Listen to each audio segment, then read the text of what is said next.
हफ्ते के पहले कारोबारी दिन बाजार में मुनाफा वसूली का मूव। निफ्टी 200 पॉइंट फिसलकर 26,000 के नीचे। बैंक निफ्टी में गिरावट सबसे ज्यादा। मिड और स्मॉल कैप शेयर्स में भी दबाव। इंडिया विक्स करीब 7% ऊपर। रियल्टी, ऑटो, एनबीएफसी, सरकारी बैंक और कैपिटल गुड्स में सबसे ज्यादा गिरावट। चारों सेक्टर 1 से 1.5% तक फिसले। कैपिटल गुड्स में 4% की गिरावट के साथ वायदा का टॉप लूजर बना बीएचईएल। चीन में राहत पैकेज से मेटल शेयर्स की चमक और बढ़ी। 1.5% चढ़ा मेटल सेक्टर। 4% उछाल के साथ वायदा का टॉप गेनर बना एनएमडीसी। साथ ही जेएसडब्ल्यू स्टील, टाटा स्टील और हिंडाल्को में भी रौनक। वहीं केमिकल और एफएमसीजी शेयर्स में भी अच्छी खासी तेजी। बंगलुरु यूनिट को यूएस एफडीए से 4 आपत्तियां मिलने से बायोकॉन में करीब 2% की कमजोरी। वहीं ल्यूपिन की पीथमपुर यूनिट को 3 आपत्तियां मिलने से शेयर में दबाव। और सेबी की बोर्ड बैठक की आज, और उस सूत्रों के मुताबिक एफएनओ एक्सपायरी के नियम बदलने पर हो सकता है फैसला।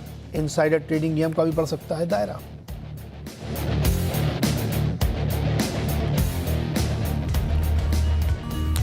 सर्वेंद्र आज के मेहमान हैं और सर्वेंद्र जी आपके सवालों के जवाब देंगे, लेकिन पहले एक नज़र मार्केट डालते हैं। बैंक निफ्टी काफ़ी कमज़ोर है, 600 पॉइंट के लगभग नीचे 1%। निफ्टी भी 200 पॉइंट कमज़ोर है, लगभग 0.25%। मिड कैप हालांकि कंपैरेटिवली उतना कमज़ोर नहीं है, 0.5%, वो भी वीक है, लेकिन जितना बड़े इंडेक्स हैं उसके तुलना में मिड कैप कम कमज़ोर है। लेकिन मिड कैप गिरते ही एडवांस डिक्लाइन ख़राब होता है, तो एक के सामने 2 लगभग के शेयर कमज़ोर दिखने को यहाँ मिल रहे हैं। लेकिन एक सेक्टर मेटल है, बहुत बड़ी तेज़ी वहाँ पे। चीन में जिस तरह से रोज़ एक नया स्टिमुलस ऐलान हो रहा है, उससे मजबूती दिख रही है। तो आप टॉप गेनर्स में देखेंगे तो मेटल शेयर्स उसको लीड करते हुए दिख रहे हैं। टू व्हीलर में प्रेशर है। यूबीएस की रिपोर्ट थी, उन्होंने कई चिंताएं जाहिर की हैं टू व्हीलर को लेकर के, जो अब तक का सबसे राइजिंग था ऑटो सेक्टर में, लेकिन अब वहाँ पे भी कंसर्न्स आते हुए दिख रहे हैं। तो पहले चलते हैं सर्वेंद्र जी की बात। सर्वेंद्र जी, बहुत बहुत स्वागत है। और आज बाज़ार में प्रॉफिट बुकिंग दिख रही है जी। कैसा लग रहा है आपको बाजार अभी? बहुत बहुत नमस्कार नीरज जी, दर्शकों को भी बहुत बहुत नमस्कार। आई थिंक क्रूशल हफ्ता चालू हो रहा है और महीना भी अब नया कल से चालू होगा, और ये मंथ की क्लोज भी बहुत इंपॉर्टेंट है। तो आई थिंक यहाँ जो सबसे इंपॉर्टेंट चीज है वो बैंक निफ्टी ही है मेरे हिसाब से। बैंक निफ्टी को अगर आप देखें तो कई बार निफ्टी से पहले चलना कम कर देता है, और देखिए जैसे ही ये करेक्शन आया वापस, आज रिलेटिव परफॉर्मेंस में बैंक निफ्टी ज्यादा गिरा है, निफ्टी कम गिरा है। तो थॉट ये है कि अक्टूबर का महीना जब आ जाता है थोड़ा सा बैंक निफ्टी के लिए चैलेंजिंग होता है। अगर आप देखें जाके पिछले हिस्ट्री में, तो आपको दिखेगा कि 2008 में थोड़े स्टॉक चल गए थे तो एक नया हाई लग गया, बट मेजॉरिटी बैंक निफ्टी के कंपोनेंट्स आपको दिखेंगे कि अक्टूबर नवंबर 2007 में, मतलब टॉप से 1.5-2 महीने पहले ही कहीं प्रेशर में आ गए थे और चलना बंद कर दिए थे। 9-10 में भी, 10-11 में भी वही हुआ। फिर अगर 18 का डेटा आप देखें 2018 में, तब भी आपको तकरीबन यही दिखेगा। और कोविड का जो टॉप था 2020 का, वहां पे भी आप जाके देखें तो आपको दिखेगा काफी सारे कंपोनेंट्स जो है अक्टूबर नवंबर में ही, उसके पहले 3 महीने पहले ही कहीं बैंक निफ्टी कहीं थोड़ा सा थकने लगता है। तो आई थिंक ये महीना बहुत क्रूशियल है बैंक निफ्टी के लिए। अक्टूबर में इसके टॉप्स भी रहे हैं बैंक निफ्टी के, और यहाँ वीकनेस ऑलरेडी जैसे आपने बोला दिख भी रही है। तो मुझे भी लग रहा है कि जो पॉसिबली एक नया हाई इसको लास्ट का एक रखना था, वो इसने इस मूव में रख लिया, और ये महीना अब यहाँ से चैलेंजिंग रहेगा। निफ्टी की भी जब आप साइकिल एनालिसिस करते हैं तो आपको दिखता है कि भाई इवन साइकिल एनालिसिस जो आप करते हैं तो उसमें साइकिल्स आपको दिखते हैं कि इवन उसमें बहुत रेगुलरली प्ले आउट होती हैं। तो फर्स्ट क्वार्टर में अगर आप बच गए होते हैं तो फिर second third fourth quarter challenging हो जाता है, स्पेशली अक्टूबर से लेकर दिसंबर वाला पीरियड फोर्थ क्वार्टर का वो चैलेंजिंग होता है। तो आई थिंक यहाँ से अब और इंक्रीमेंटली बहुत ज्यादा बाजार अक्टूबर नवंबर के बाद चला नहीं है। जहां पे भी मेजर टॉप्स अगर आपको हिस्ट्री में जाके आप पीछे देखेंगे तो अक्टूबर नवंबर में जो हाइज लग गए उससे बहुत ज्यादा ऊपर नहीं जा पाया। 200, 400, 500 पॉइंट 2-4-5% का कभी बढ़गत रहा है, बट बहुत ज्यादा उसके ऊपर नहीं जा पाया, और उसके नीचे आके बंद हुआ है जैन फेब में। तो आई थिंक आप वापस रिस्क विंडो में आ गए। जो साल के पहले मैंने बोला था कि फर्स्ट क्वार्टर एक रिस्क विंडो होता है, फर्स्ट क्वार्टर से अगर आप बच गए तो आप लास्ट क्वार्टर में जाकर अटकते हैं। तो वो लास्ट क्वार्टर अब चालू हो गया है, तो मुझे लगता है वापस अलर्ट हो जाने वाला टाइम है। हमने भी जहां जो टारगेट सोचे थे मैक्स, अब 26,200, 26,300 उनके पास से भी अब ये बाजार पलटा है। तो मुझे इंक्रीमेंटली अब रिस्क रिवॉर्ड यहाँ से उतना फेवरेबल नहीं लग रहा है। मे भी अगर 500-600 पॉइंट के ऊपर में जगह बाकी भी है तो नीचे में 2-2,500 पॉइंट जगह बाकी है। तो अब आपका रिस्क रिवॉर्ड इंक्रीमेंटली बढ़िया बचा नहीं है। 600 पॉइंट 700 पॉइंट आप ऊपर अगर ढूंढने जा रहे हैं कि हाँ भाई 27,000 होगा, फाइन, बट नीचे में क्या रिस्क है? नीचे में आपके पास मुझे लगता है आपके पास 24,500 और 23,500 तक का रिस्क है। तो 23,500 से लेके 24,500 वाली जो एक रेंज है, आप खाली राउंड फिगर उसका बीच का 24,000 मानिए, तो भी आई थिंक यहाँ पे कम से कम 2,000 पॉइंट का गिरावट आएगा। तो 1:3 रिस्क और नेगेटिव है, तो मैं सबको यही बोलूंगा कि थोड़ा ड्राई पाउडर रखें, थोड़े प्रॉफिट्स लेके रखें और थोड़ा अलर्ट रहे, तो एक मौका जरूर मुझे लगता है नेक्स्ट 6 महीने में आपको नीचे में लेने के लिए मिले। तो रिस्क रिवॉर्ड फेवरेबल नहीं है, इसलिए थोड़ा सा समझदारी और संभलने की ज़रूरत है। चलिए सवाल लेते हैं फटाफट। और हितेश भाटिया आगरा से हमारे साथ जुड़ रहे हैं। हितेश जी नमस्कार, बताइए आज का क्या सवाल है? सर नमस्कार सर, प्रणाम सर। सर्वेंद्र जी को भी मेरा नमस्कार। सर मेरा बहुत बहुत नमस्कार आपको लेके सवाल है और उसके अलावा मेरे को आपसे एक गिफ्ट भी चाहिए, तो मैं अपना पूरा क्वेश्चन आपसे सब रखूंगा अपने आपके सामने। सर मेरे पास एक नाटको फार्मा है जो मैंने 500 शेयर लिए 1,200 रुपए में, और 500 शेयर मैंने जाइडस लाइफ साइंस यानी कि कैडिला हेल्थ केयर के लिए, वो भी 1,200 रुपए में, same quantity and same price. Natco pharma में सर 1,200 का लिया हुआ मैंने, 1,600 प्लस का रेट देखा और मैं नहीं बेचा। ये लॉन्ग टर्म रखूंगा सर, मैं हर चीज लॉन्ग टर्म के लिए लेता हूँ, लेकिन आज 1,400 का रेट देख के मेरे को लग रहा है कि क्या मैंने गलती तो नहीं करी कि इसको मैंने 1,600 में नहीं बेचा। सर ये तो मेरा स्टॉक स्पेसिफिक हो गया। आखिरी मेरे को आपसे गिफ्ट चाहिए। आज मेरे बेटे का बर्थडे है और मैं आज इसका एक डीमैट अकाउंट खुलवा रहा हूँ पहली बार, और मुझे आपसे एक ऐसा स्टॉक चाहिए जो मैं 5 से 10 साल के लिए मैं इसके डीमैट में रखूं, और ये नीरज जी और सर्वेंद्र जी कह के सर खुश होता रहे और पैसा कमाता रहे। चलिए बिल्कुल सही बात है। सर्वेंद्र जी आज आपको गिफ्ट भी देंगे, लेकिन उससे पहले आपकी नेटको फार्मा की क्वेरी लेते हैं। सर्वेंद्र जी पहले नेटको फार्मा। जी देखिए, यहाँ पे थॉट यही रहेगा कि ट्रेड में मैच्योर होने के बाद आए हैं, काफी बढ़िया से स्टॉक चला हुआ था, तो तकरीबन 550-600 रुपए से चला हुआ स्टॉक, अभी इन्होंने 1,200 में एंट्री मारी है। तो आई थिंक यहाँ पे 1 से 3 महीना और मेरे हिसाब से बने रहें, और कॉस्ट के आसपास जरूर स्टॉप लॉस इनको अभी जरूर रखना पड़ेगा। जैसे कि मैंने बोला कि मार्केट अगर रिस्क एरियाज में है, और इस तरह के स्टॉक्स में कई बार क्या होता है कि कई बार वॉल्यूम्स चले जाते हैं, जब मार्केट में हल्का करेक्शन आता है तो इनमें फिर इनका बीटा ज्यादा होने की वजह से इनमें गिरावट कभी ज्यादा आ जाती है। तो आई थिंक एक चीज तो है कि कॉस्ट के पास स्टॉप लॉस जरूर रखें, और थॉट यही है कि हाँ 1,600 का भाव जो उनको दिखा, मुझे भी लगता है कि बहुत ज्यादा 1,600-1,650 से ऊपर जाके नेक्स्ट 3-6 महीने में इसके पास जगह नहीं है करने की। तो आई थिंक नेक्स्ट बाउंस में इनको निकलना चाहिए। In the mean time stop loss रखना चाहिए कॉस्ट पे। और जाइडस लाइफ उसमें भी जाइडस का थोड़ा सा अलग चार्ट है, यहाँ पे हल्का सा अलग है। यहाँ पे थॉट ये रहेगा कि देखिए जिसका जो पीछे का ब्रेकआउट था 1100 का जो रेंज इसने ब्रेकआउट किया था, उसके नीचे आने लगा है। तो यहाँ पे तो मुझे लगता है कि इनको जल्दी निकलना पड़ेगा, जितनी जल्दी हो सके बाउंस में निकले। यहाँ पे इनके पास 1 से 3 महीने का भी टाइम नहीं है, मे बी नेक्स्ट 15-20 डेज में इसमें बाउंस में से निकले इसमें से। ओके। अब इनके सुपुत्र के लिए गिफ्ट डीमैट खुलवा रहे हैं, लॉन्ग टर्म के लिए होगा, तो बताइए। देखिए डीमैट खुलवा रहे हैं तो बिल्कुल अब शुरुआत अच्छी है, कम उम्र में स्टार्ट कर रहे हैं, उसके लिए तो बहुत अच्छी बात है। बट जैसे मैंने भी बोला, थोड़ा गिरावटों में ले तो सिप करके लें। और आई थिंक कोल इंडिया बढ़िया शेयर है, कोल इंडिया लेके रखें। 5% का डिविडेंड यील्ड भी मिलेगा, लॉन्ग रन के लिए रखना चाहते हैं तो कैपिटल एप्रिसिएशन भी मिलेगा और 5% का यील्ड भी मिलता रहेगा। तो दोनों तरफ से सेफ है, इन द सेंस कि दोनों तरफ से इनको फायदा होगा कि भाई यील्ड भी अच्छी मिल रही है और लॉन्ग रन में खड़े रहेंगे तो कैपिटल एप्रिसिएशन भी मिलेगा। तो आई थिंक शुरुआत कोल इंडिया से करनी चाहिए, लेकिन सिप करें, सारा एक साथ नहीं लें, धीमे धीमे लें। ओके। एसआईपी के रूट से कोल इंडिया आप अपने बेटे के डीमैट अकाउंट में ले सकते हैं, थोड़ा थोड़ा करके लेते हैं। तो हितेश जी आपका तो काम हो गया भाई, दोनों मिल गए आपको, स्टॉक कॉल भी और बेटे के लिए गिफ्ट भी। चलिए बहुत बहुत शुक्रिया भाटिया जी हमारे साथ जुड़ने के लिए। नेक्स्ट क्वेश्चन लेते हैं सोनू कुमार का, छपरा बिहार से हमारे साथ जुड़ रहे हैं। सोनू जी नमस्कार, सवाल पूछिए। नमस्कार सर जी। पूना वाला फिनकॉर्प है 396 के रेट से 100 शेयर है, और सर एक कोल्टे पाल्टेल है 448 के रेट से 80 शेयर। 1 साल का व्यू चाहिए था सर। सरवन जी पूना वाला फिनकॉर्प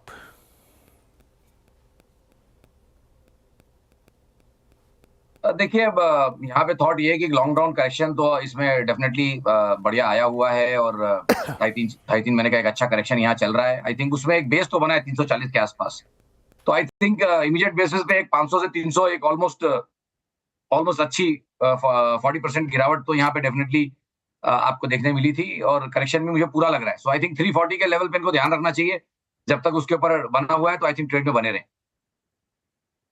पूना वाला में, कोल्टे में यहाँ मैं थोड़ा सा मैं एक क्वेश्चन पास करना चाहूंगा। यहाँ मेरी कोई बहुत स्ट्रॉन्ग राय नहीं है, और जहां तक मुझे दिख रहा है कंपनी अभी तो फिलहाल लास्ट दो तीन क्वार्टर से पैसे भी नहीं बना रही है, तो आई थिंक उस एंगल से मैं इसको पास करना चाहूँगा।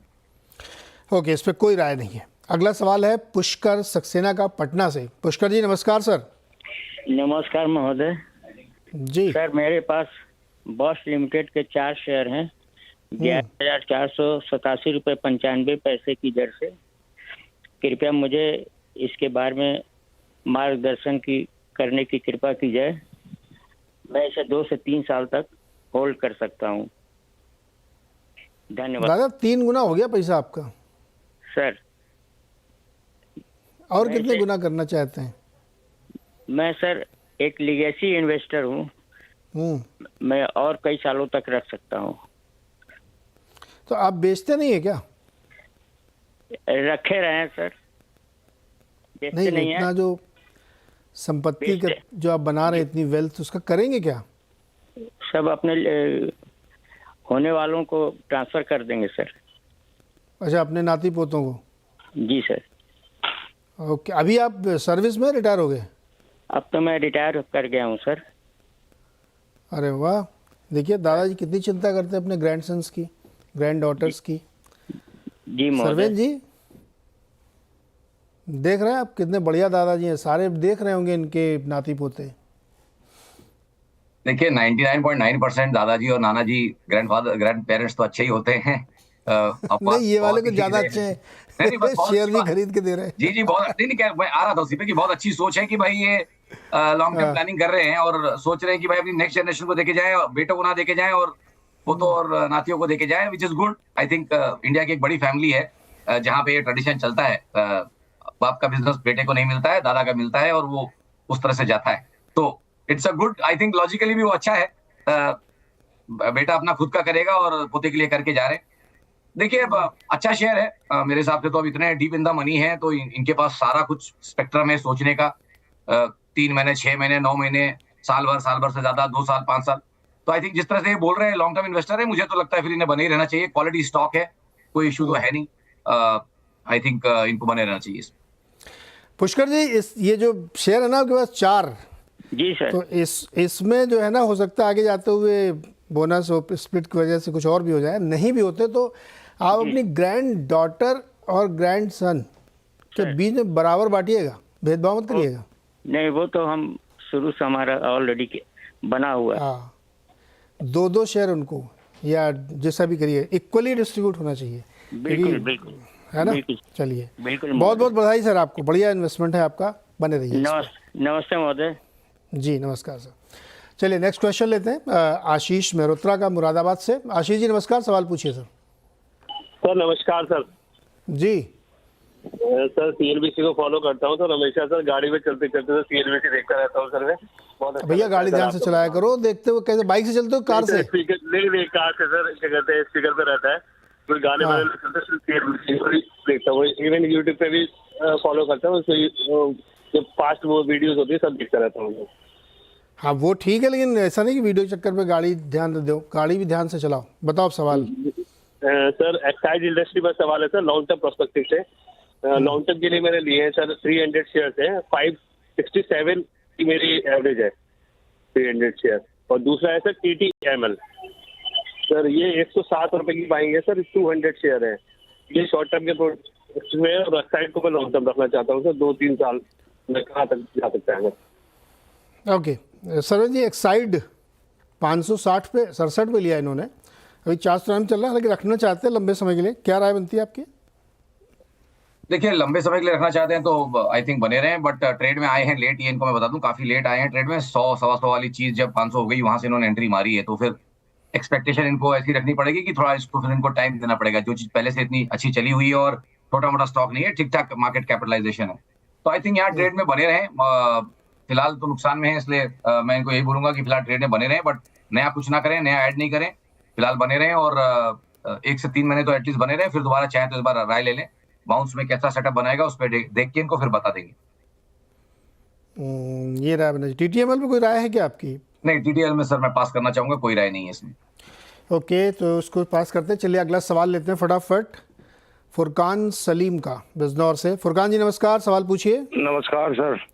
जी जी मेरे पास पावर ग्रिड के 700 शेयर हैं 366 की प्राइस पे, और LIC हाउस फाइनेंसिंग के 500 शेयर हैं 702 रुपए की प्राइस पे। तो 2 महीने का मेरा व्यू है, इसमें मैं क्या करूं? दोनों में 2-2 महीने का ना? जी जी जी।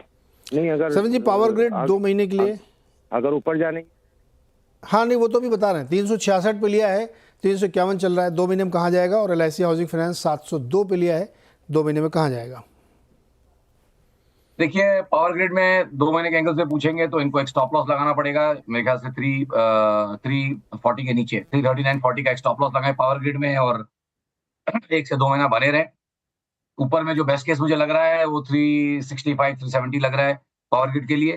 तो आई थिंक क्योंकि ऑलरेडी ये ट्रेड में है तो इनको स्टॉप लॉस जरूर यहाँ पे मेरे हिसाब से लगा के रखना चाहिए और इसमें बने रहें। तो 10 रुपए का स्टॉप लॉस और तकरीबन 20 रुपए के टारगेट्स यहाँ पे इनको कहीं इसमें मिल सकते हैं पावर ग्रिड में। और LIC की जहाँ तक बात रही, आई थिंक वहाँ बने रहे, आई थिंक अपने लंबे अवधि के एवरेज के आसपास है। मेरे ख्याल से यहाँ पे भी बट एक स्टॉप लॉस जरूर मेंटेन करके चलें अराउंड 644, 200 दिन के एवरेज के जस्ट आसपास लगा के रखें और उसके नीचे एक स्टॉप लॉस लगा के रखें। और ऊपर में यहाँ जो मुझे लगता है बेस्ट केस, वो मुझे लगता है कि पुल बैक में आपको 700-720 के टारगेट्स यहाँ पे आते हुए दिख सकते हैं नेक्स्ट 1 से 2 महीने। ओके, तो ये राय बनती है आपके LIC हाउसिंग फाइनेंस और पावर ग्रिड पे। इसी के साथ एक छोटा सा ब्रेक, उसके बाद कुछ और सवाल आपका ट्रेडर्स हॉटलाइन पर। और मार्केट इस वक्त भी और थोड़ी सी कमज़ोरी बढ़ी है। अब निफ्टी हो गया 220 पॉइंट और बैंक निफ्टी हो गया 550 पॉइंट, तो थोड़ी सी दबाव बढ़ी है। हालांकि मिड कैप में ज़्यादा अभी भी आधे % के आसपास ही कमज़ोरी है, तो प्रेशर तो ऊपर इस तरह से बढ़ा हुआ है थोड़ा। नेक्स्ट क्वेश्चन लेते हैं यूसुफ का, बेंगलुरु से हमारे साथ जुड़ रहे हैं। यूसुफ सवाल पूछिए अपना। 5000 बैंक PNB मेरे पास है 118 रुपये का, हाँ, और 3000 RBL बैंक है 255 का, तो मैं क्या करूं सर? ओके, पता करते हैं अभी। 5000 शेयर हैं पंजाब नेशनल बैंक के 108 रुपये पर, और RBL बैंक के हैं 3000 शेयर 255 रुपये पर। सरवेन जी क्या करना चाहिए दोनों बैंकों में? देखिए दोनों में ही अगर आप देखेंगे तो एक long drawn multi month correction दोनों में आपको दिखेगा कि चल रहा है। तो आई थिंक यहाँ पे दोनों में मैं थॉट तो यही है कि PSUs के तो मैं बोलते ही जा रहा हूँ कि भाई अपना पिछला मूव पचा रहे हैं PSU बैंक्स, तो आई थिंक वो करेक्शन फेज में ही है। रिवर्सल के अभी तक साइन नहीं आया, बट थॉट यही है कि भाई बहुत ज्यादा ये PNB 100-105 के नीचे जाएगा, फिलहाल ऐसा नहीं लग रहा है, क्योंकि पीछे से आप देखिए एक लॉन्ग ड्रॉन बढ़िया करेक्शन आपको ऑलमोस्ट 140-150 से जो है वो यहाँ आया हुआ है। अब रही बात कि रिवर्सल्स कैसे आएंगे, वो अभी आई थिंक उसमें 1 से 3 महीने का टाइम लगेगा, जैसे मैंने बोला, अगर वो बनने हैं तो वो टाइम लगेगा, बट बहुत ज्यादा 100 के नीचे जाके टिकेगा ऐसा मुझे फिलहाल नहीं लग रहा है। तो आई थिंक ट्रेड में यहाँ बने रहे, क्योंकि ऑलरेडी काफी समय से इसको होल्ड कर रहे हैं और स्टॉक अच्छा है, कोई वैसी तो कोई दिक्कत इसमें ओवरऑल तो कहीं कोई दिक्कत तो नहीं है। ट्रेडिंग भी अच्छी होती है, वॉल्यूम्स भी अच्छे होते हैं, स्टॉक भी अच्छा है। अब दूसरी रही बात RBL की, यहाँ मुझे थोड़ा सा लगता है कि यहाँ मेरा थॉट ये है कि थोड़ी यहाँ पे चिंता ये है कि जिस तरह से लेवल्स इसके 200 के हैं, 190-200 के आसपास अच्छे सपोर्ट्स हैं, उनको इसको होल्ड करना बहुत जरूरी हो जाएगा। किन्हीं कारणों से 190 के नीचे गया तो फिर मुझे लगता है कि थोड़ा चिंता का विषय यहाँ पे इस स्टॉक में इनके लिए हो जाएगा। तो आई थिंक यहाँ पे 189 का एक स्टॉप लॉस लगा लें और फिलहाल तो ट्रेड में बने रहें, और उछालों में चाहे तो दोबारा राय लें, कॉस्ट के आसपास आए तो थोड़ा निकलें, ऐसा मेरा मानना रहेगा। कॉस्ट के आसपास आए तो इसमें से निकलें, और ये ऑलरेडी इनको नुकसान हो रहा है। 255 पे लिया था, 205 चल रहा, 50 पे तो नुकसान हो ही रहा है इनको हर शेयर पे। यूसुफ भाई ध्यान रखिएगा, आप अपने सवालों के जवाब में जो लेवल्स बताए गए हैं उनको ज़रूर वॉच करिएगा। अगला क्वेश्चन है दीपक बवेजा का, दिल्ली से। दीपक भाई बताइए क्या सवाल। दीपक नहीं, बवेजा जी से अभी कनेक्शन नहीं हो पा रहा है। चलिए इधर कुछ और सवाल लेते हैं। सरवेन जी मेटल में कोई आपको ठीक लग रहा है? चीन तो बड़ा धुआंधार पैसा झोंक रहा है और स्टॉक बढ़ते ही जा रहे हैं, कौन सा कोई अच्छा लग रहा है मेटल में? नहीं देखिए, पैसा तो डेफिनेटली चीन डाल रहा है, बट तकलीफें भी हैं, प्रॉब्लम्स भी हैं, इसीलिए उनको ये सब करना पड़ रहा है। तो अब ये कितने दिन चलेगा वो थोड़ा कहना मुश्किल है, बट जैसे इनिशियली हमने सोचा था पहले कि जहां अंडर परफॉर्मेंस रही थी वहां रिवॉर्ड्स आ गए हैं, चाहे वो निफ्टी हो, चाहे फार्मा हो, IT हो, मेटल्स ने भी ठीक ठाक रिवॉर्ड यहाँ दे दिए हैं, और ये जो नए हाइस बन गए निफ्टी मेटल इंडेक्स के एंगल से बोलूंगा, तो यहाँ मुझे लग रहा है कि ठीक है। मैंने लास्ट शो में भी यही बोला था कि भाई 4-5% अपसाइड और होगा तो पॉसिबल होगा। तो आई थिंक वहां से आप 1.5% तो चल ही चुके हो, मे बी अनदर 3-4%, बट बहुत ज्यादा रिस्क रिवॉर्ड्स बचे नहीं है मेरे हिसाब से। जो जिनके पास है वो भले ही कैरी कर ले थोड़े दिन, बट नया तो रिस्क रिवॉर्ड नहीं बन रहा है नीरज जी यहाँ। ओके, रिस्क रिवॉर्ड नहीं बन रहा मेटल में अभी भी। दीपक जुड़ गए हमारे साथ। दीपक वजह से बताइए। सर मेरा क्वेश्चन है सीक्वेंट साइंटिफिक पे 200 शेयर है 200 रुपए पे। 200 शेयर 200 पे। हाँ जी सर, आज थोड़ा बड़ा हुआ है तो मैं निकलना चाहता हूँ इससे कि एक टारगेट मुझे चाहिए इसका सर। और बहुत बहुत बढ़िया सवाल आपने पूछा सरवेन जी। बढ़ा हुआ है, निकलना चाहते हैं, एकदम सही सोच है। किस भाव पे निकल जाए, क्या है बताइए। नहीं, बहुत बढ़िया सोच है, बहुत ही बढ़िया सोच है। फिलहाल क्योंकि प्रॉफिट में है, मैं करूंगा कि और स्टॉक ने मोमेंटम पकड़ा है। लास्ट 2 दिन से वॉल्यूम्स बढ़िया हुए हैं, स्टॉक ने मोमेंटम पकड़ा हुआ है। और मैं कल का देख रहा हूँ तो थोड़े डिलीवरीज भी जितने नॉर्मल वॉल्यूम्स होते थे, जितने दिन के नॉर्मल वॉल्यूम्स होते थे लास्ट 15-20 दिनों में, उतनी कल डिलीवरी गई है। कारण मुझे नहीं मालूम, पर उतनी अगर जब डिलीवरी बाइंग होती है तो आप थोड़ा सा स्टॉक को थोड़ा टाइम दे दीजिए। बट यस, इनको टच पॉइंट ये दे दूं कि देखिए इसका हाई था 2021 में, वो था 336 के आसपास। तो उतना स्केल तो नहीं कर पाएगा। मुझे लगता है पुल बैक में अराउंड 250 260 वाला जो एरिया होगा ना, वो अच्छा एक एरिया होगा प्रॉफिट्स इनके लिए लेने के लिए। इन द मीन टाइम जब तक मोमेंटम कैरी फॉरवर्ड है, यहाँ पे एक ट्रेलिंग स्टॉप लॉस लगा के रखें। और मुझे लगता है जो स्टॉप लॉस इनको भी ट्रेलिंग में लगा के रखना चाहिए वो रहेगा तकरीबन 214 रुपए। तो 214 का एक ट्रेलिंग स्टॉप लॉस, 250 260 के टारगेट्स 1 से 3 महीने में, ऐसा मुझे लगता है। ओके सरवेन जी, एक लास्ट क्वेश्चन जी। हीरो मोटो और बजाज ऑटो दोनों आज डायरेक्ट से हीरो 4% गिरा हुआ। यूबीएस कह रहा है कि भारी डिस्काउंट चल रहा है गाड़ी बेचने में, टू व्हीलर में। अभी तक तो 4 व्हीलर था, अब 2 व्हीलर भी आगे दायरे में। इन दोनों में कौन ज़्यादा अच्छा है लॉन्ग या शॉर्ट करने के लिए? देखिए नीरज जी, टाई निकाली है वापस 4 महीने के बाद 4 महीने के बाद एग्रेसिवली लाल टाई निकाली है। लगता है ये पूरा क्वार्टर इसको पहनूंगा। तो मेरा ध्यान तो लेने का है ही नहीं। और स्पेशली मैंने जैसे बोला, ये जितने भी स्टॉक्स जो आउट परफॉर्म कर गए और जिन्होंने फाइनली नए हाई निफ्टी के साथ रख लिए, इनके सबके हमारे काउंट्स पे, एलियट काउंट्स पे, वेब प्रिंसिपल पे, सबका लास्ट लेग जिसको हम 5th वेव बोलते हैं, मोर और लेस सब जगह कंप्लीट लग रहा है। एक आध दो अपवाद रहेंगे, बट मोर और लेस मुझे लग रहा है कि सब जगह ये सेटअप्स कंप्लीट हैं। साइकिल्स भी इवन ईयर की मैच्योर हैं। सब कुछ, सारा समीकरण साथ में बना हुआ है कि एक हेल्दी करेक्शन यहाँ पे आ जाए। इवन ईयर्स के करेक्शन, सेंसेक्स का इतिहास है 44 साल का, एवरेज 30-35% जी सेंसेक्स में करेक्शन रहते हैं। तो अगर इंडेक्स में उतनी जगह बनती है नेक्स्ट 12-18 महीनों में, तो स्टॉक ज्यादा गिरेंगे। तो आई थिंक मेरा तो दोनों में बेचने की राय रहेगी अगर मुझसे पूछा जाए तो। सो बट आपसे पूछ रहा हूँ तो देखने पड़ेंगे, बनाने पड़ेंगे। कॉल मेरे पास नहीं है, बट रुझान मुझे इन दोनों में नेगेटिव लगता है। रुझान दोनों में नेगेटिव है। और शो वाइंड अप करने से पहले बता दूं कि इस वक्त जो है ना अर्निंग सीजन शुरू होने वाला है। इस बार का अर्निंग सीजन बहुत खास होगा, बहुत ध्यान रखिएगा, क्योंकि ग्राउंड रिपोर्ट जो मुझे समझ में आ रही है वो बहुत अच्छी नहीं है। तो इसलिए आपको इस अर्निंग सीजन में एक्स्ट्रा केयरफुल रहने का है और अपने ट्रेड को, अपने उसको प्रोटेक्ट करने का है। सरवेन जी, बहुत बहुत शुक्रिया हमारे साथ जुड़ने के लिए, बातचीत करने के लिए और दर्शकों की मदद करने के लिए। अपने एडवाइज़र से भी एक राय और लीजिएगा, क्योंकि मार्केट बड़े क्रूशियल जंक्शन पे है। एक छोटा सा ब्रेक और उस ब्रेक के बाद खिलाड़ी नंबर 1।